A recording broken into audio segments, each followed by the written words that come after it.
Miren, el tema obligado, adivinen cuál es. La reforma fiscal. Definitivamente que lo es. Y antes de referirnos a ella o a lo que está pasando en torno a ella en estos momentos, señalar lo que siempre he dicho desde la semana pasada.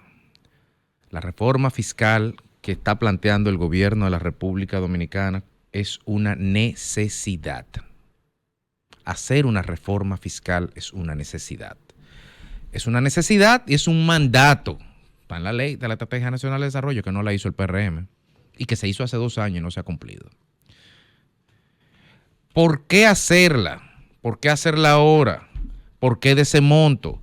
¿Por qué esa base imponible? ¿Por qué esa tasa? ¿Por qué esa frecuencia? ¿Por qué eso de monto? Esas son preguntas técnicas, válidas y necesarias. Lo que todo el mundo, incluyendo mi compañero Félix lo dijo ahorita, y todos los economistas que han incluso criticado acremente al gobierno, antes, durante o después de su conversación, de su exposición, dice la reforma es necesaria.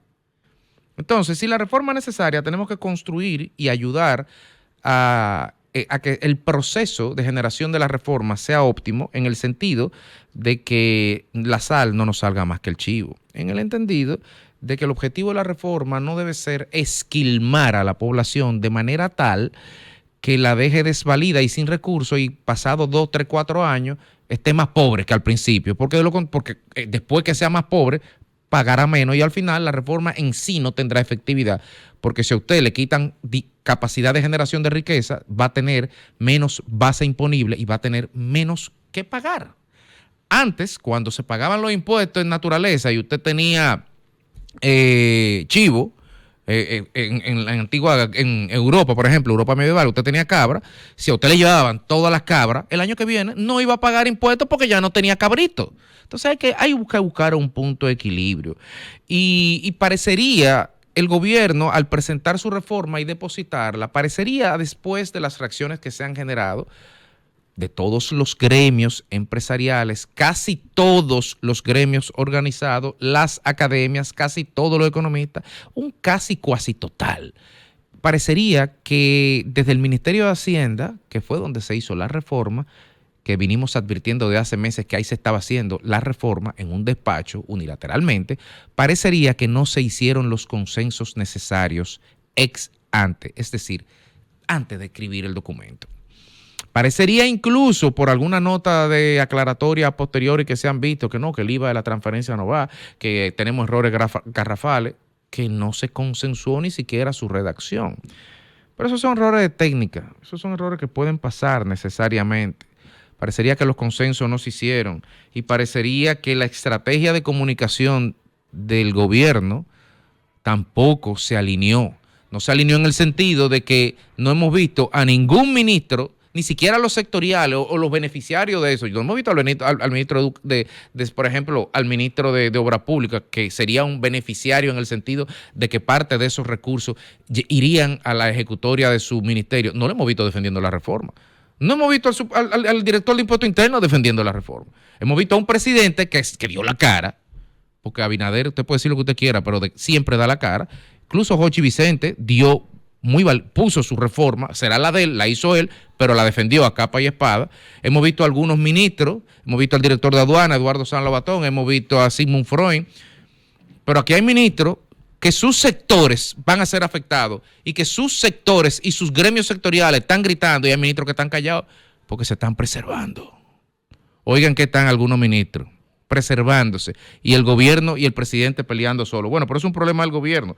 Ahora, yo me pregunto si en materia de comunicación, en el gobierno, en el palacio, ¿acaso no se han dado cuenta que la circunstancia y la coyuntura cambió? Ponte las imágenes ahí, por favor. Cuando uno ve estas imágenes, miren estas vallas, el gobierno está desde la presidencia, desde DIECOM, enfrascado en esta teoría del pacto ideal, que esto corresponde al lanzamiento del lunes la semana pasada, y la ciudad está llena de vallas digitales. Miren esa 27 con Tiradentes, cambiando. Hay una grandísima en la México con Tiradentes también. Esa es en la Lincoln con Roberto Pastoriza. Esas vallas están cambiando cada 15 segundos. Usted se para en un semáforo y cada 15, 20, 25 segundos la valla vuelve y vuelve y vuelve, 24 horas. Pero es que nadie en la dirección de comunicaciones del Palacio se dio cuenta que aquí la teoría del pacto ideal se la llevó ya a la realidad. Que en 57 páginas del proyecto de ley la palabra pacto se menciona 2 veces en los dos considerando cuando se refiere al pacto fiscal de la Estrategia Nacional de Desarrollo, que en ninguna parte de la ley se habla de pacto, pero en la mente de los geniales estrategas la comunicación de este gobierno es un pacto ideal. Es un pacto ideal y en los anuncios que están ahí en la cuenta del gobierno y en la cuenta del asesor, del director del gobierno, hay gente que se sienta y hay gente que mira hacia adelante. Y si usted se sienta y protesta, usted es un resentido o un mediocre o un acomplejado. Yo no sé cómo se suma, sí. Pero evidentemente, en el gobierno, y me refiero a la parte de la comunicación, hay una disonancia cognitiva muy fuerte. Porque hay una concepción de la realidad que no se establecida en una campaña publicitaria, que por cierto, qué suerte tienen las que hacen la agencia que colocan esa campaña. Los felicito, los felicito. Hay una disonancia cognitiva entre esas campañas y la realidad. Están vendiendo un producto que no existe, a un mercado que no existe y a un consumidor que está en el Congreso ahora mismo peleando, porque el Congreso está lleno de gente protestando ahora mismo. Y mientras el Congreso está lleno de gente, de ama de casa, como Rebeca Fiallo protestando, y con argumentos, la campaña sigue corriendo, porque me imagino que la habrán colocado a 30 días. Caramba, pero qué suerte. Y uno hubiera querido ver vallas así para el dengue. Vayas así para la educación sexual, vayas así para que las mujeres vayan a hacerse ahora en el mes del cáncer de mama, la mamografía. Esas son las vallas que hay que poner, no esa pendejada de pacto ideal. Pero bueno, parece que hay líneas paralelas y hay líneas oblicuas. Hay una línea paralela de comunicación que nunca se va a juntar con la realidad. Allá ellos. Sin embargo, quiero felicitar al presidente Luis Abinader porque demostró ayer con sus declaraciones en Pedernales que es lo que todo el mundo sabe, un demócrata. Un demócrata que se abre al consenso y lo ha demostrado varias veces. Es de sabios rectificar a tiempo.